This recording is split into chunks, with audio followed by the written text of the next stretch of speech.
क्या सच में नक्सलवाद खत्म हो गया है? क्या ये तूफान से पहले की खामोशी है?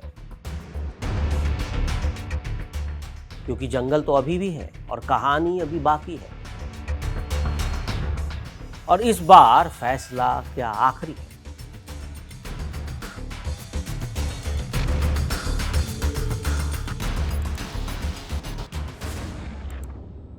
देश की सबसे पहली जरूरत बाहरी और भीतरी सुरक्षा है, क्योंकि सुरक्षा के बिना कोई भी योजना सफल नहीं हो सकती। ये शब्द थे भारत के पहले गृह मंत्री लौह पुरुष सरदार वल्लभ भाई पटेल के। और पटेल ये बात सिर्फ कह नहीं रहे थे, वो इसे समझते थे, वो इसे जीते थे। उन्हें पता था कि अगर देश को सच में मजबूत बनाना है तो सीमाओं की रक्षा के साथ साथ अंदरूनी स्थिरता भी उतनी ही जरूरी है।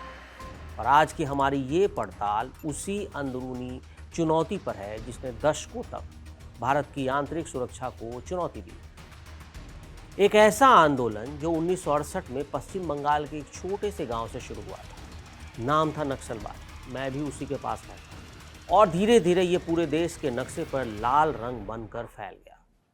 हम बात कर रहे हैं नक्सलवाद की, लेकिन आज तस्वीर बदल रही है और सवाल है, क्या नक्सलवाद अब अपने अंत की ओर है? नक्सलबाड़ी से रेड कॉरिडोर तक। साल 1968, दार्जिलिंग के पास नक्सलबाड़ी, एक छोटा सा गांव, लेकिन यहीं से उठी थी वो चिंगारी जिसने आने वाले दशकों में भारत की सबसे बड़ी आंतरिक सुरक्षा चुनौतियों में से एक को जन्म दिया। जमीन, हक और असमानता के मुद्दे पर शुरू हुआ ये आंदोलन धीरे धीरे सशस्त्र विद्रोह में बदल गया और फिर अलग अलग संगठनों का अभाव रहा।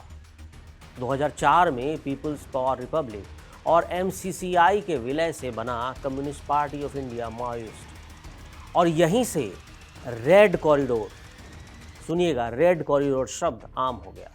एक ऐसा इलाका जो आंध्र से लेकर झारखंड, बिहार, छत्तीसगढ़ और महाराष्ट्र तक फैला था। जंगल, पहाड़ और सीमित सरकारी पहुंच, ये सब मिलकर इस आंदोलन के लिए जमीन तैयार करने में लगे। और एक वक्त ऐसा भी आया जब देश के 100 से ज्यादा जिले इसकी चपेट में थे। सुरक्षा बलों पर हमले, आईडी ब्लास्ट, एम्बुश, ये सब उस दौर की पहचान बन गई थी। अगर हम आंकड़ों की भाषा में बात करें तो तस्वीर बहुत साफ दिखती है। 2010 से 2013 का दौर नक्सल हिंसा का चरम था। 2013 तक देश के 126 जिले नक्सल प्रभावित थे। सैकड़ों पुलिस स्टेशन लगातार हमलों की चपेट में थे। लेकिन इसके बाद कहानी बदलनी शुरू हुई, धीरे धीरे, लगातार और योजनाबद्ध तरीके से। 2024 आते आते ये संख्या घटकर 38 जिलों पर आ गई और 2025 तक ये सिमटकर करीब 11 जिलों तक सीमित हो गए। सबसे प्रभावित जिले कौन से थे? सिर्फ 3, यानी वो लाल पट्टी जो कभी भारत के नक्शे पर एक लंबी लाइन की तरह दिखती थी, अब वो टूटकर छोटे छोटे पॉकेट्स में बदल चुकी है। और यही बदलाव सबसे बड़ा संकेत है कि जमीन पर सब कुछ बदल रहा है। अब देखिए, हाल के अभियानों में सुरक्षा बलों ने नक्सल नेतृत्व पर सीधा प्रहार किया है। कुख्यात कमांडर माधवी हिंडा लंबे समय के बाद मारा गया। पिछले कुछ वर्षों में दर्जनों ऐसे कमांडर ढेर हुए जिन पर लाखों से लेकर करोड़ों रुपए का इनाम घोषित था। छत्तीसगढ़, झारखंड और महाराष्ट्र के गढ़चिरौली बेल्ट में टॉप और मिड लेवल कैडर को बड़ा नुकसान हुआ और इसका सीधा असर कमांड स्ट्रक्चर कमजोर हुआ, भर्ती धीमी हुई और ग्राउंड ऑपरेशन बिखरते हुए दिखाई देने लगे। लेकिन सबसे बड़ा संकेत सिर्फ नक्शा नहीं, बल्कि वो लोग हैं जो हथियार छोड़ रहे हैं। पिछले 10 वर्ष में 10,000 से ज़्यादा माओवादी कैडर आत्मसमर्पण कर चुके हैं।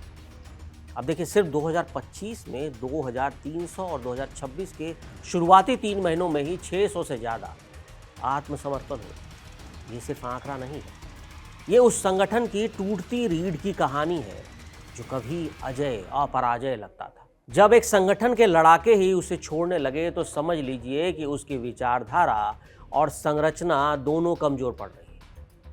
और यही आज जमीन पर दिख भी रहा है। अब सवाल ये कि ये बदलाव आया कैसे? तो जवाब है 3 दूरी, सिक्योरिटी, कनेक्टिविटी और सर्विस डिलीवरी। सरकार ने एक साथ दो मोर्चों पर काम किया। एक तरफ सख्त सुरक्षा कार्रवाई और दूसरी तरफ तेज विकास। सुरक्षा बलों की मौजूदगी जंगल के भीतर तक बढ़ाई गई, जहां पहले राज्य की पहुंच नहीं थी। वहां अब कैंप स्थापित हुए हैं। 2014 में जहां सिर्फ 66 फोर्टिफाइड पुलिस स्टेशन थे, वहां अब ये संख्या बढ़कर 500 से ज़्यादा हो चुकी है।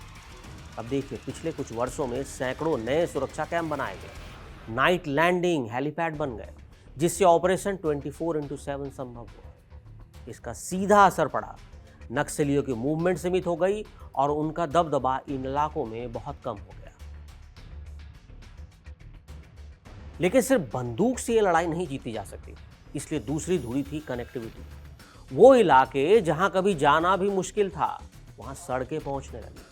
15,000 किलोमीटर से ज्यादा सड़क नेटवर्क विकसित किया गया। हजारों मोबाइल टावर खड़े किए गए। इसका मतलब सिर्फ नेटवर्क नहीं, बल्कि राज्य की मौजूदगी। अब गांव में भी फोन बजते हैं, इंटरनेट चलता है और बाजार जुड़ते हैं। और जब कनेक्टिविटी आती है तो अलगाव टूटता है। और यही सबसे बड़ा बदलाव है जो दिखता है, सेवा जब सरकार दरवाजे तक पहुंचे। तीसरी और सबसे महत्वपूर्ण धुरी है सर्विस डिलीवरी, यानी सरकार की योजनाएं सीधे लोगों तक पहुंची।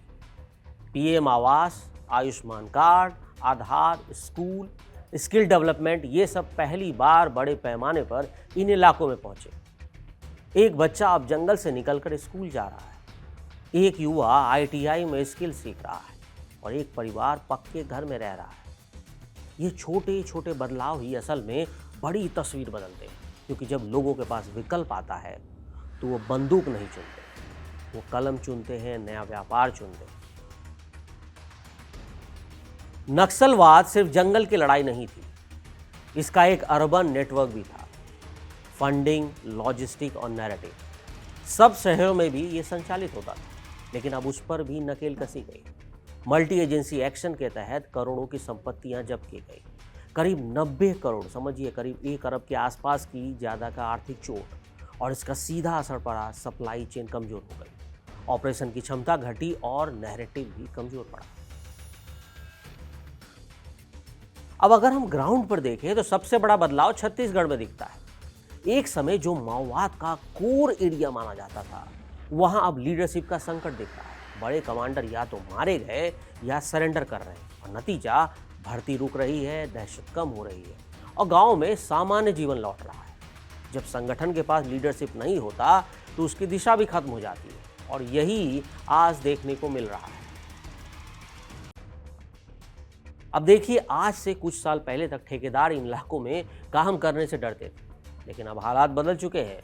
बीआरओ जैसी एजेंसियां जंगल के भीतर तक सड़कें और पुल बना रही है। रेलवे लाइन की प्लानिंग हो रही है। बस्तर जैसे इलाके में नई रेल लाइन का काम आगे बढ़ रहा है। और ये सिर्फ प्रोजेक्ट नहीं है, ये राज्य की मौजूदगी का प्रतीक है। सड़क का मतलब सिर्फ गाड़ी नहीं, एम्बुलेंस, स्कूल, राशन और सुरक्षा भी है। और यही बदलाव अब धीरे धीरे जमीन पर असर कर रहा है। लेकिन क्या इसका मतलब यह है कि खतरा पूरी तरह खत्म हो गया? जवाब है बिल्कुल नहीं। अभी भी कुछ इलाके हैं जहां चुनौतियां बनी हुई, घने जंगल, सीमित संसाधन और पुराने मुद्दे, ये सब अभी भी मौजूद हैं। और यही वजह है कि इस लड़ाई को पूरी तरह खत्म घोषित करना जल्दबाजी होगी। लेकिन रुझान तो साफ है, नक्सलवाद अब पूरी तरह कमजोर पड़ चुका है और उसकी पकड़ ढीली हो रही है। तो क्या हम कह सकते हैं कि नक्सलवाद अपने अंत की ओर है? शायद हाँ, लेकिन इससे भी बड़ा सवाल, क्या एक नई शुरुआत है? एक ऐसा भारत जहां विकास, सुरक्षा और अधिकार साथ साथ चलते हैं। क्योंकि इतिहास हमें यह सिखाता है कि सिर्फ बंदूक से शांति नहीं आती। शांति आती है जब राज्य लोगों तक पहुंचता है, जब उन्हें लगता है कि वो इस देश का हिस्सा है। और शायद यही वो पल है जब नक्सलबारी अपराइजिंग से शुरू हुई कहानी अपने अंतिम अध्याय की ओर बढ़ रही है, फाइनल चैप्टर, जहां बंदूक धीरे धीरे खामोश हो रही है और उसकी जगह ले रही है किताबें, सड़कें और नए सपने। और यही है भारत की सबसे बड़ी जीत, क्योंकि जब देश का आखिरी गांव भी जुड़ जाता है, तभी एक राष्ट्र सच में मजबूत बनता है।